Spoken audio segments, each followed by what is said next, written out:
Good evening. My name is Mr. Harris. For over 20 years, I was the director of a group home for children in Michigan. Left the job 3 years ago. But some faces, some stories stay with you forever.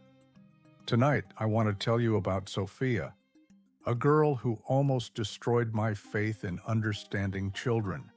Almost.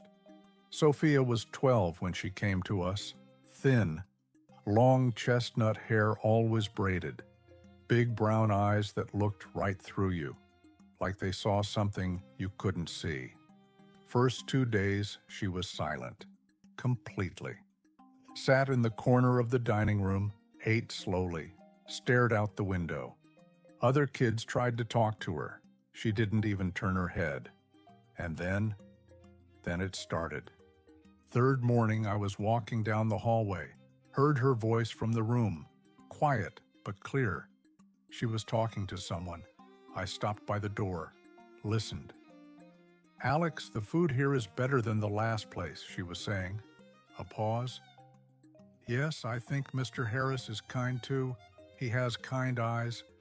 I peeked into the room. Sofia was sitting on the bed, looking at an empty corner, smiling, listening to something, nodding her head. "Don't worry," she continued. "Nobody will hurt us here. I can feel it." My stomach tightened. Who was Alex? An imaginary friend? Or something more? I quietly stepped away from the door. Didn't want to scare her. Didn't know yet what I was dealing with. But something in her voice, something made me uneasy. That evening, I reread her file. Mother died when Sofia was 8. Father left her with an aunt. Aunt couldn't handle it. 5 foster families in 4 years. Something went wrong in each one. One caseworker noted, "Sofia often talks to herself, may need psychological help." I closed the folder, looked out the window. Snow was falling outside, and I couldn't shake the feeling that something wasn't right about the story. Something important that I didn't understand yet. "Alex, who are you, Alex?" The next few days, I watched Sofia carefully. She talked to Alex every morning, every evening before bed. Sometimes during meals, she would pause, tilt her head like she was listening, then smile and nod. The other kids noticed too. Tommy, our 13-year-old, asked me about it. "Mr. Harris, who's Sofia talking to?" I didn't know what to say. Maybe she's just processing things. Give her time. But time made it worse, not better. Sofia started setting 2 places at breakfast, one for her, one for Alex. She'd push food around on the second plate, make it look like someone was eating. When I asked her about it, she looked confused. "Alex gets hungry too," she said, like it was obvious, like I was the strange one for asking. I called our psychologist, Dr. Martinez, described what I was seeing. She listened without interrupting.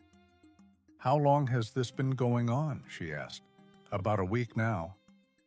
"Any trauma in her background?" I told her about the file, 5 foster homes, each one ending badly. Dr. Martinez was quiet for a long moment. "I'd like to meet with her," she said finally. "But Mr. Harris, be careful. Sometimes imaginary friends are protection. Sometimes they're something else." Something else. Those words stuck with me. That night I couldn't sleep. Walked the halls like I always did when something bothered me. Checked on the kids. Made sure everyone was safe. I stopped outside Sofia's room. The door was slightly open. I could hear her voice, whispering, "I know, Alex. I miss home too. But we can't go back there. You know what happened." My blood went cold. What happened? What was she talking about? "No, don't say that. It wasn't our fault. We were just kids." I stepped closer, tried to hear better. The floorboard creaked under my foot. Sofia's voice stopped immediately. I held my breath, waited, then heard her again, even quieter now. "Someone's listening.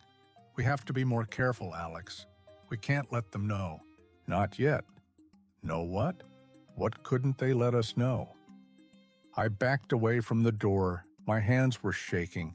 In 20 years of this job, I'd never felt scared of a 12-year-old girl.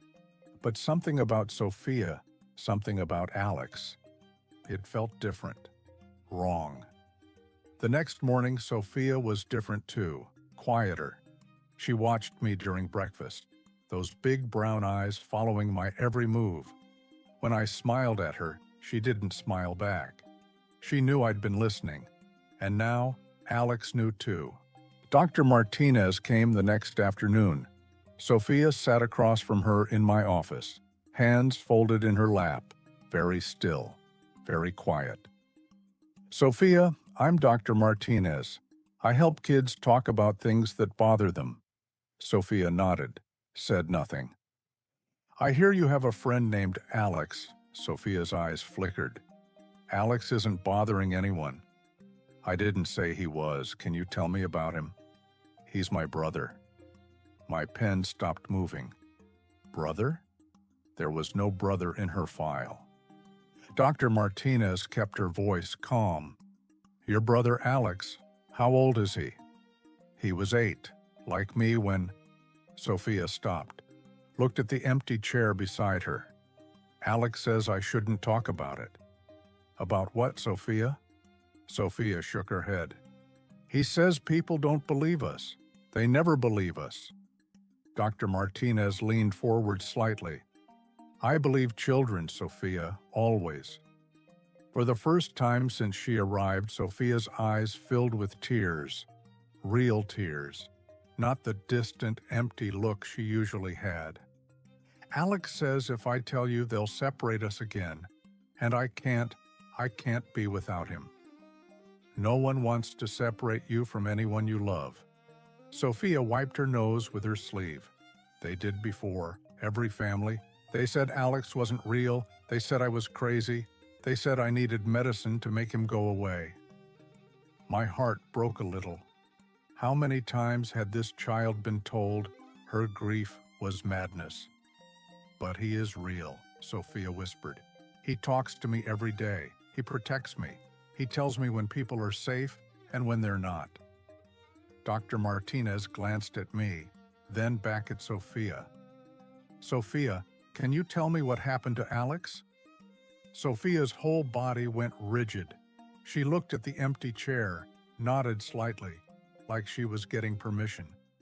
We lived with Mama and Daddy before Mama got sick. Daddy drank a lot after Mama died. He got angry, really angry. She stopped, took a shaky breath. One night he was yelling again. Alex tried to protect me. He always protected me. Daddy pushed him. Alex fell down the stairs. Oh, God. Oh, no. The ambulance came, but Alex didn't wake up, ever. The room went completely silent. Dr. Martinez's face was professional, but I could see the pain in her eyes. I was there when it happened, Sofia continued, but no one believed me. They said I was confused.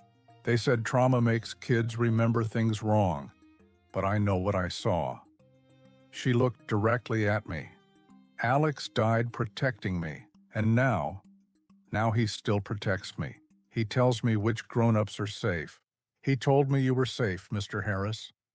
I couldn't speak, couldn't breathe. After Dr. Martinez left, I sat alone in my office for a long time. The file was still open on my desk, but now I was looking for what wasn't there.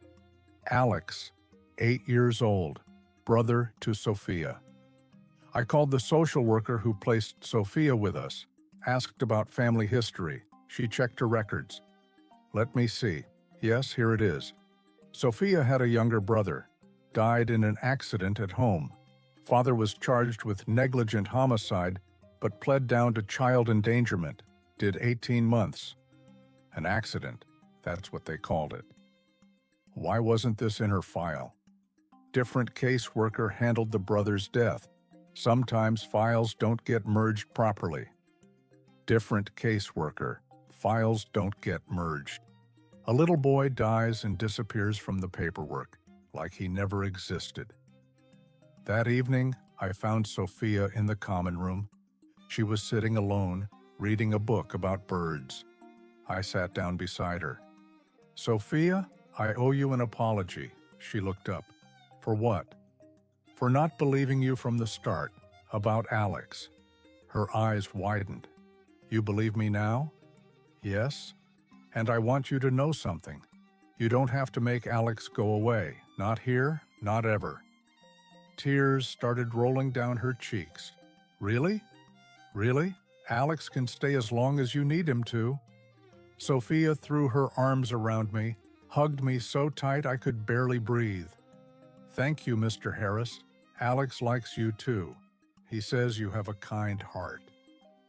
"Tell Alex I said he did a good job protecting you." Sofia smiled, the first real smile I'd seen from her. "He already knows." Sofia lived with us for 2 more years. She still talked to Alex, but differently. Quieter conversations, more private moments. She made friends with the other kids, started laughing again, started being 12 instead of carrying the weight of the world. The day she left for her new family, she hugged me goodbye. "Will Alex go with you?" I asked. She thought about it. "Maybe not every day anymore, but he'll always be my brother." That was 15 years ago. Sofia sends me Christmas cards now. She's married, has a daughter. In every photo, she's smiling that same real smile I first saw in our common room. She never mentions Alex in her letters. But sometimes, in the family photos, I swear there's an extra shadow, standing right beside her, still protecting his sister. You know, in this job, you learn that children find ways to survive. Sometimes those ways look strange to us adults. Sometimes they scare us. But maybe we should listen more, believe more. Not every invisible friend is imaginary. Sometimes they're just love that refuses to die. That's Sofia's story. Alex's story too, I suppose. Thank you for listening tonight. There are more stories to tell, more children who taught me that the world is bigger and stranger and more beautiful than I ever knew. Until next time, this is Mr. Harris. Good night.